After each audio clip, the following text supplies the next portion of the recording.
Bienvenidos al Ministerio de Rey de los Reyes. Y el título de hoy se llama La Historia de Israel. Y esto vamos a hacer en bases del libro de Hebreos, los capítulos 7, de 7 al 11. 40 años de peregrinación por la incredulidad. Para entender esta porción del libro de Hebreos, tenemos que entender que algo de la historia de Israel. El autor de Hebreos menciona de paso varios acontecimientos del pasado de Israel que sus lectores entenderían perfectamente. Nosotros también podemos seguir sus argumentos si repasamos algunos de los relatos que tenemos en los libros de Éxodos y en el libro de Números. Jacob, Israel, llevó a su familia a Egipto para escapar de una terrible hambruna en la tierra de Canaán, al final del libro de Génesis. El faraón de ese periodo lo recibió con toda cortesía y atención para complacerle a José, que estaba gobernando el país como segundo al rey. En Egipto la familia creció hasta llegar a ser una gran nación. Los egipcios se inquietaron al ver una nación numerosa entre sus contornos, y uno de los faraones esclavizó a los descendientes de Israel, pensando que estaba protegiendo los intereses de los egipcios. Por más de 400 años, los israelitas moraron en Egipto. Eran esclavos durante mucho de este tiempo. Por fin su condición pesaba. Les causó tanta angustia que clamaron a Dios, pidiendo socorro. Dios levantó a un líder para sacarles de Egipto y llevarles de nuevo a Canaán, su tierra hereditaria. Este líder, Moisés, confortó a Faraón, comunicó la palabra de Dios a los israelitas. Recibió a favor de ellos la ley y les guió durante 40 años mientras peregrinaban entre Egipto y Canaán. Ahora bien, el viaje no tuvo que durar 40 años. De hecho, los mercaderes que hacían comercio entre las dos regiones solo duraban 1 o 2 meses haciendo su recorrido. Había una vía fácil entre Egipto y Canaán que subía al lado del mar Mediterráneo. Dios no les llevó por ese camino. Tenía mucha cosa que enseñarles antes de que llegaran a Canaán y quería probar su fe y confianza en él. Por el camino de Egipto a Canaán, Dios mostró constantemente su fidelidad y poder a su pueblo. ¿Cómo mostró Dios su fidelidad para con Israel según los siguientes textos? En el libro de Éxodos, capítulo 14, versículo 21 hasta 22, y los versículos 30 hasta 31, Dios les abrió camino seco a través del mar Rojo para rescatarles del ejército egipcio. En el libro de Éxodos, capítulo 13, los versículos 21 y 22, Dios les guió, les abrió y les protegió por medio de una columna de nube de día y una columna de fuego de noche. En el libro de Éxodos, capítulo 16, versículo 4, y el libro de Josué, capítulo 5, versículo 12, Dios les alimentó milagrosamente con maná todos los días hasta que llegaron a Canaán. El libro de Éxodos, capítulo 14, los versículos 4 hasta 6. Dios suplió milagrosamente su necesidad de agua. En el libro de Deuteronomio, capítulo 8, versículo 4, ni los vestidos ni los calzados se descartaron durante los 40 años de peregrinación. Pudiéramos agregar muchas más cosas a la lista. Les dio su ley, les protegió de los enemigos, En fin, les acompañó y les guió durante todo el tiempo que estaba en el desierto. Hizo esto a pesar de que se rebelaban contra él y contra el liderazgo de Moisés. Continuamente se quejaban por las provisiones que les daba y desobedecían sus mandamientos. 4 años de haber salido de Egipto, la nación llegó a la frontera de Canaán en un punto llamado Cades Barnea. Dios les dijo que entraran y conquistaran la tierra, porque Él les había preparado el camino y les dará victoria sobre sus enemigos. El pueblo no quiso confiar en el poder y sabiduría de Dios. Exigieron que se enviara espías para conocer el territorio. Deuteronomio capítulo 1, versículos 21 hasta el 22. Dios cedió a su demanda y se escogieron a 12 espías. Ellos caminaron por todo el territorio de Canaán y regresaron con reportajes alarmantes. Todos dijeron que la tierra era muy buena y 2 amaron al pueblo a confiar en Dios y a invadir el territorio en obediencia a su palabra. Los otros 10 hablaron de las ciudades fortificadas, de los ejércitos bien equipados y de los gigantes que habían visto. La nación escogió escuchar a los 10 espías temerosos. Rechazaron la voz de Dios y rehusaron entrar en Canaán. Su incredulidad acobardó su corazón y hablaron de apedrear a Moisés y regresar a Egipto. Les parecía más atractiva la esclavitud al lado del río Nilo que la libertad en su propia tierra bajo la protección de su fiel Dios. Dios les dio lo que querían. No le permitió entrar en Canaán hasta que habían pasado 40 largos años. Toda aquella generación incrédula murió en el desierto sin disfrutar de las bendiciones que Dios había querido darle. Los jóvenes y niños de aquellos hombres fueron los que al fin entraron en Canaán y la conquistaron. Historia tomada en el libro de Éxodos, Números y Deuteronomio. Antes de mirar atentamente el pasaje en Hebreos que tenemos por delante, sería provechoso aclarar una cosa más. El autor de Hebreos habla del reposo de Dios. En diferentes maneras en toda esta sección, a veces se está refiriendo a la historia de Israel y a veces a la vida del creyente. Vamos a presentar en forma de diagrama los diferentes reposos históricos y su significado simbólico en la vida del creyente. Reposo del pasado. Dios reposó de su obra creativa. Génesis capítulo 2, versículo 2 y Hebreos capítulo 4, versículo 4. Israel reposó de su peregrinación cuando entró en Canaán.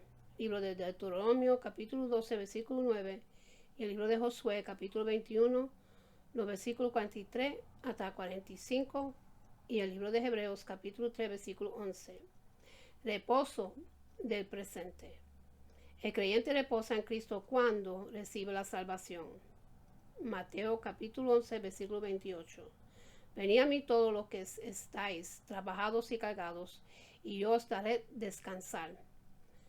Hebreos capítulo 4, versículo 3. Pero lo que hemos creído, entramos en el reposo de la manera que dijo, por tanto, juré en mi ira, no entrarán en mi reposo, aunque las obras suyas estaban acabadas desde la fundación del mundo. El creyente reposa en Cristo después de la salvación cuando se somete a Él. Esta es la vida cristiana victoriosa. En el libro de Hebreos capítulo 4 versículo 11 hasta 13, procuremos pues entrar en aquel reposo, para que ninguno caiga en semejante ejemplo de desobediencia, porque la palabra de Dios es viva y eficaz, y más cortante que toda espada de dos filos, y penetra hasta partir el alma y el espíritu, las coyunturas y los tuétanos, y discernir los pensamientos y las intenciones del corazón. Y no hay cosa creada que no sea manifestada en su presencia, antes bien todas las cosas están desnudas y abiertas a los ojos de aquel a quien tenemos que dar cuenta. Reposo del futuro. El creyente encontrará perfecto reposo en la eternidad con Cristo. Hebreos capítulo 4, versículo 9. Por tanto, queda un reposo para el pueblo de Dios. En el Apocalipsis capítulo 14, versículo 13, oí una voz que desde el cielo me decía: escribe, buenaventurados de aquí en adelante los muertos que mueren en el Señor, si dice el Espíritu, descansarán de sus trabajos, porque sus obras con ellos siguen. El corazón duro de Israel, Hebreos capítulo 3, versículos 7 y 9. Por lo cual, como dice el Espíritu Santo, si oyeres hoy su voz, no endurezcas vuestros corazones, como en la provocación en el día de la tentación en el desierto, donde me tentaron vuestros padres, me probaron y vieron mis obras 40 años. El mismo Espíritu Santo que oraba con Israel en el pasado está rogando a los creyentes hoy a confirmar plenamente en Dios. Nos ruega a aprender por los errores de Israel y a seguir de cerca a nuestro Dios. ¿Cuáles son las lecciones que podemos aprender de Israel? Dios es fiel. Los israelitas vieron el amor y la provisión milagrosa de Dios durante 40 años, mientras peregrinaban entre Egipto y Canaán. Dios no ha cambiado, aun cuando le fallamos. Él permanece fiel, misericordioso y justo. Israel sufrió la disciplina de Dios porque endureció su corazón. Un corazón duro no responde a la bondad de Dios, no obedece por las buenas, tiene que ser quebrado por fuertes golpes para que llegue al arrepentimiento, como se endurece el corazón. De la misma manera que se forman callos en los dedos del guitarrista al principio de sus aprendizajes, los dedos del artista son muy sensibles y duele presionar las cuerdas. Mientras el guitarrista sigue ensayando, la piel de los dedos se pone cada vez más duro, hasta que ya puede presionar las cuerdas sin dolor. De la misma manera, cada vez que desatamos la voz de Dios, hablándonos de su palabra, se nos hace más fácil seguir haciéndolo. Al final, el pecado se vuelve habitual y no escuchamos la voz del Espíritu Santo amonestándonos. Tenemos el corazón duro y el único remedio es disciplina dolorosa. Por tener corazón endurecido, Israel tentó repetidas veces a Dios. Como lo tentó, los israelitas se rebelaron contra su Dios, no quisieron obedecerlo, no agradecieron los milagros que estaban haciendo a su favor, y en varias ocasiones se fueron tras otros dioses, murmuraban contra Dios, se quejaban por el maná que les alimentaba y deseaban volver a Egipto. En Cades Barnea se rehusaron entrar en la tierra prometida. Diariamente lastimaban el corazón de Dios. Y a pesar de todo esto, Él siguió socorriéndoles, guiándoles y protegiéndoles. El resultado de la incredulidad. Hebreos capítulo 3, versículos 10 y el 11. A causa de lo cual me disgusté contra esa generación y dije, siempre andan vagando en su corazón y no han conocido mis caminos. Por tanto, juré mi ira, no entrarán en mi reposo. Israel tuvo que vagar en el desierto durante 40 años, porque no creyó que Dios podía darle la victoria sobre sus enemigos en Canaán. Habían visto los milagros de Dios a su favor, pero estos milagros no produjeron fe. Más bien la gente tomó por sentido las bendiciones del Señor y respondió con santificación de sí mismo y rebeldía en vez de seguir a Dios. Buscaron su propio camino, vagaron en su corazón y terminaron muriendo en el desierto. Dios no les pudo dar la bendición de entrar en la tierra, porque por incredulidad y rebeldía no quisieron obedecerle.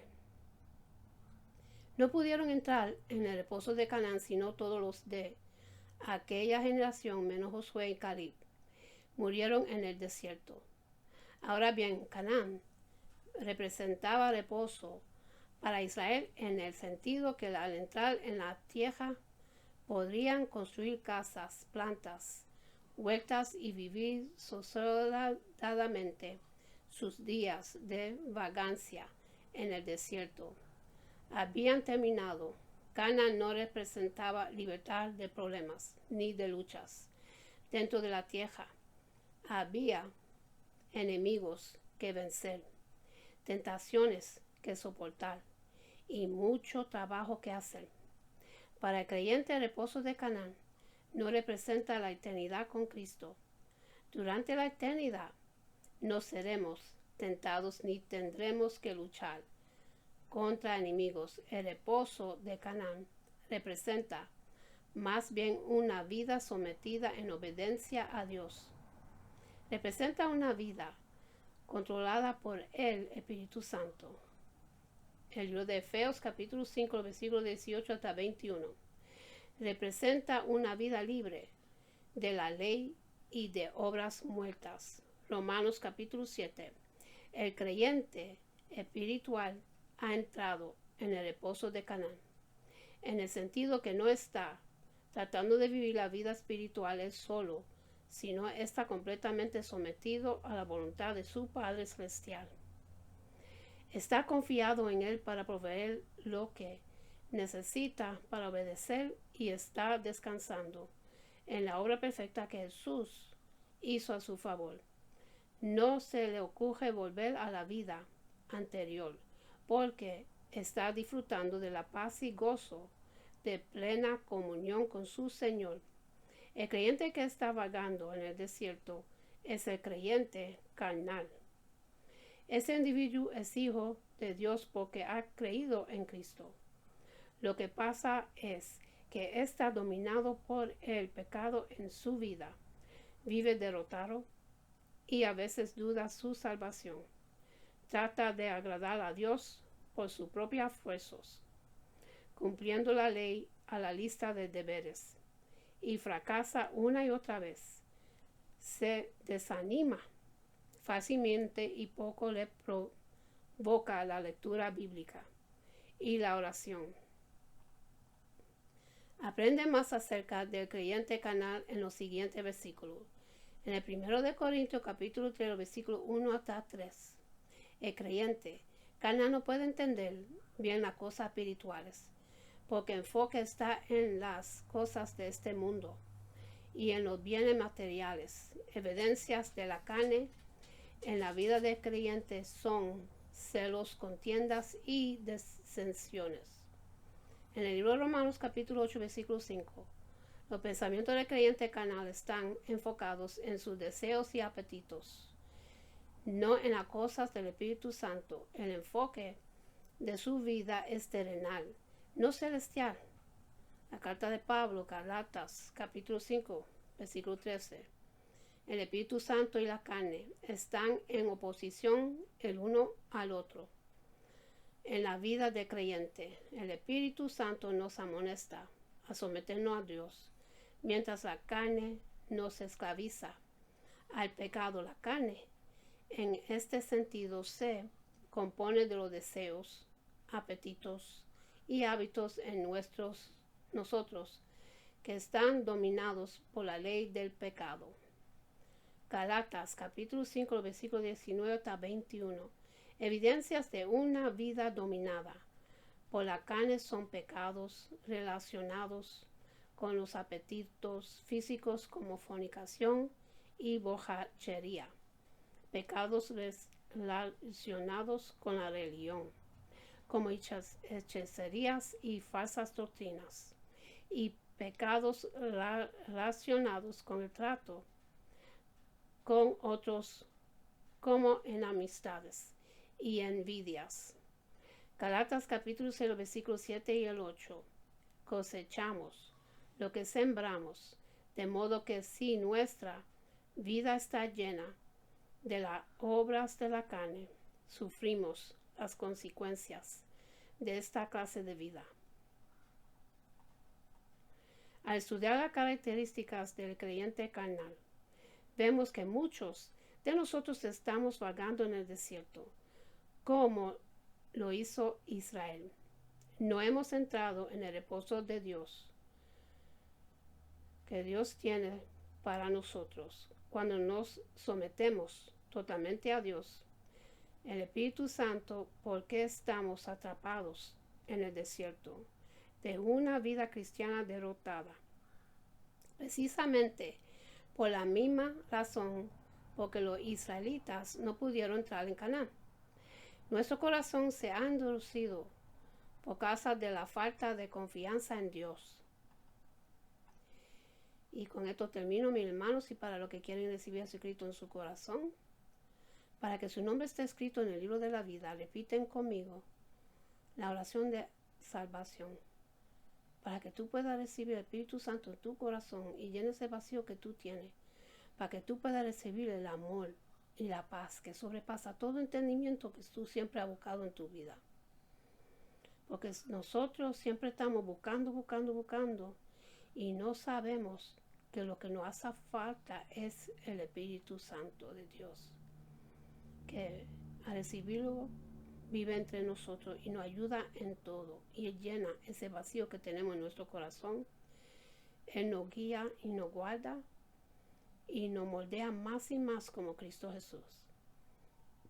Repiten conmigo la oración de salvación. Padre Celestial, en el nombre de Jesús, yo me arrepiento de mis pecados y abro mi corazón para que Jesús venga dentro de mí. Jesús, tú eres mi Señor y Salvador. Creo que muriste por mis pecados y se levantó de los muertos. Lléname con tu Espíritu Santo. Gracias al Padre por amarme.